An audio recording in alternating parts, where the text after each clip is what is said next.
Donc bonjour à tous, bienvenue dans la nouvelle vidéo sur la notation sigma. Donc la vidéo d'aujourd'hui, vous allez voir, elle n'est pas très longue. Elle a pour but de justement d'introduire la notation sigma et d'aller donner un petit peu l'idée des prochains cours, de qu'est-ce qu'on va faire dans les prochains cours. Donc d'abord, on va commencer par parler du calcul intégral en général. C'est quoi le calcul intégral en général? Ben en fait, c'est l'inverse du calcul différentiel. Donc si je me sers en d'autres mots, le calcul différentiel, c'était calculer les pentes de droite tangente. Donc, en intégrale, on va se poser la question, c'est quoi l'inverse d'une pente de droite tangente? Et aussi étrange que ça puisse paraître, l'inverse d'une pente de droite tangente, c'est d'aller calculer l'aire en dessous de la courbe. Et à première vue, c'est pas du tout évident comme concept, là. Il n'y a pas personne qui se lève un matin et puis il fait, ben oui, c'est logique, un est l'inverse de l'autre. Non, c'est pas logique du tout que la pente de droite tangente et que l'aire en dessous d'une courbe, ce soit l'inverse un de l'autre. Pourtant, on va démontrer dans le cours que c'est vraiment le cas. Fait que ce qu'on va faire pour l'instant, on va se poser la question à comment on peut faire pour calculer l'aire en dessous d'une courbe. Au début, on va commencer par faire des approximations. On va jeter l'idée de base avec l'aide justement d'une approximation. Puis après, avec cette approximation-là, je vais vous montrer comment on peut aller chercher le calcul exact. Donc voici l'idée de base. Pour approximer, on va utiliser des rectangles. Pourquoi des rectangles? Parce que c'est facile à calculer l'aire d'un rectangle, c'est base fois hauteur. Fait que ce qu'on se dit, c'est qu'on va sacrer des rectangles en dessous de la courbe ici, puis on se voit que l'aire des rectangles, c'est à peu près l'aire en dessous de la courbe. Évidemment, c'est pas égal, là, il y a plein de petits bouts qui sont pas couverts, mais grosso modo, on voit que ça fait une job, dans ce cas-ci ordinaire, mais ça pourrait faire la job. Ce qu'on peut remarquer, c'est si on prend plus de rectangles, ben, on a une meilleure approximation. Ce qu'on remarque, c'est que la quantité de petits bouts blancs a diminué, donc j'ai moins de bouts blancs, donc de petits bouts d'air que je n'ai pas compté. Et justement, mon approximation devient donc meilleure. Donc, ce qu'on voit comme idée de base, c'est plus je vais prendre de rectangles en dessous de ma courbe, meilleure va être mon approximation. Et là, si je pousse l'exemple encore un peu plus loin, donc dans le cas qui est ici, énormément de rectangles, et on voit les petits bouts ici blancs sont presque tous disparus. C'est pas encore l'égalité parfaite entre l'aire et l'approximation, mais quand même, on réussit à s'en approcher. Maintenant, une question en général.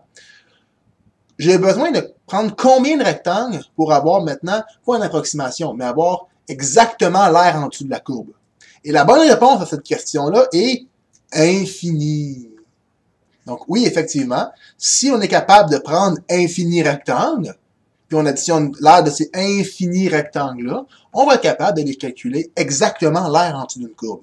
Et là, justement, l'infini, on en a parlé un petit peu en calcul différentiel. On est capable de gérer ça un petit peu. Donc, le concept de limite à l'infini va revenir dans le cours d'aujourd'hui. Donc, on va voir que c'est quelque chose qu'on peut utiliser en autre chose que le calcul différentiel.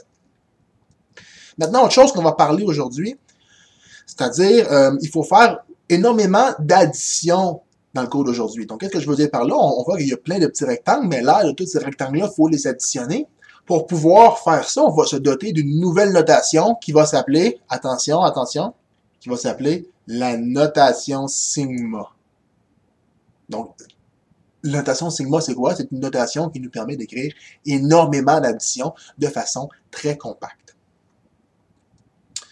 Donc, c'est quoi cette notation-là?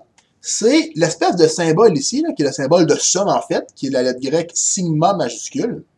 Donc, sigma majuscule, c'est la lettre grecque qui nous indique qu'on est en train de faire une somme.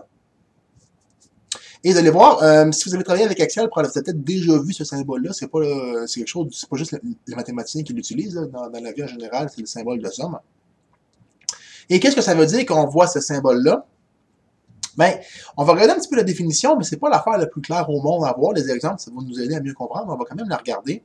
Si on voit ça, par exemple, ce qui est ici, ce qui est écrit ici, donc la somme de i est égale à m jusqu'à n de ai. Ça veut dire quoi, ça? Ça veut dire, mets i égale à m dans la somme, rajoute 1 à l'élément d'en bas, puis fais ça jusqu'à temps que tu arrives à n. Là, je suis convaincu que vous avez absolument rien compris de mon explication. C'est pas grave, je vais faire quelques exemples, puis après on va revenir à la définition, vous allez voir, ça va être beaucoup plus clair. Donc, on arrive ici. La somme de i est égale à 1, de 3i, jusqu'à 100. Ça veut dire quoi? Ça veut dire, mets i égale à 1 là-dedans, Donc, si je mets égal à 1, ça fait 3 fois 1. Mets un plus, puis après, fais la même chose, mais pour 2. Donc, remplace I égale à 2 là-dedans, donc 3 fois 2. Mets un plus. Puis après, fais la même chose pour 3. Donc, mets 3 là-dedans. 3 fois 3, plus. Puis après, vous voyez le genre, là, fais la même chose pour 4, fais la même chose pour 5, fais la même chose pour 6, pour 7, pour 8, pour 9. Puis on arrête quand, ce jeu-là? On arrête quand on arrive au chiffre d'en haut. Donc, on fait ça jusqu'à temps qu'on arrive à 3 à la 99, plus 3 à la 100. Oh, je suis arrivé au même chiffre qu'en haut. Stop. Ici, on arrête. Donc, ici, c'est stop. Pourquoi? Parce que j'ai le même chiffre là. Et c'est aussi simple que ça. Et là, regardez ça. Ce que je viens de décrire comme sommation ici. Dans le peu d'espace que j'ai réussi à l'écrire, dans ce qu'il me faut comme espace normalement. Donc, c'est une notation qui est très compacte ici, qui permet d'exprimer une très, très longue sommation. Donc, c'est une notation qui peut être très, très utile. Maintenant, qu'est-ce que ça donne comme sommation? On va voir ça dans la prochaine section. Là, ici, on va juste essayer de comprendre qu'est-ce que le symbole veut dire, puis on va être à l'aise avec le symbole. Là, on va s'intéresser à c'est quoi la somme, justement. On va faire d'autres exemples. Donc, exemple, on va aller écrire ça ici en termes d'addition et non pas en termes de symbole de somme. Donc, le 2, ben, 2, qu'est-ce que vous voulez que je vous dise? 2, 2, 2. Plus, ah, ok, la somme. Là, oh, on part pas à 1, on part à 8. Fait que ça veut dire quoi? Prends 8, mets-les dans la sommation, dans le 3i plus 2. Donc, ça va faire 3 fois, mets 8 dedans, plus 2. Puis après, passe à 9. Donc, plus 3 fois 9 plus 2. Oui, le 2 il se répète, hein, parce que le 2 est dans la sommation. Donc, à chaque fois, le 2 se réécrit. Plus ainsi de suite. Puis on fait le même jeu. Là, on va pas tous les écrire parce que ça va être long et ça ne rentrera pas dans la feuille. Là. Mais on va se rendre le même principe jusqu'à 25. Comme ça ici. Puis il y a le 2 ici, là, que lui, il est juste là une fois, parce qu'il n'est pas dans la somme. Alright? Fait qu'exercice. Essayez ça par vous autres mêmes. Puis voilà. Donc, essayez-le. Puis après, vous faites pause de la vidéo, puis quand vous êtes prêts, vous repartez de la vidéo pour la correction. Donc ici, la sommation de i égale à 15 jusqu'à 45. Donc, ça veut dire, je mets 15 dans ma sommation. Et le 2, il n'est pas dans la sommation. Si j'avais voulu mettre le 2 dans la sommation, j'aurais écrit ça comme ça. Donc le 2 ici, il n'est pas dans la sommation. Donc probablement qu'il y en a beaucoup qui ont fait de l'erreur, et ça n'est pas grave, c'était voulu, là, je voulais que vous fassiez cette faute-là ici. Le 2 n'est pas dans la sommation. Donc après, on met 16, donc plus cos de 16 carré, plus, vous voyez le principe, jusqu'à 45 carrés. Puis à la fin, là, j'ai fini ma sommation, là, le plus 2 reste là. Alright? Prochain exercice, essayez ça. Donc, faites pause de la vidéo. Et quand vous êtes prête, vous pouvez repartir de la vidéo. Donc, moi, je corrige tout de suite, évidemment. Là, on met 1 là-dedans. Ah, mais il n'y a pas de i. OK, ben je mets 1 là-dedans, ça ne change rien. Fait que ça me donne 5. Parfait, je passe à 2. Je mets 2 là-dedans. Ah oui, mais il n'y a pas de i. Ben, ça me donne 5 si je mets 2, i égale à 2 là-dedans. Il n'y a pas, ça ne change pas la valeur de l'intérieur.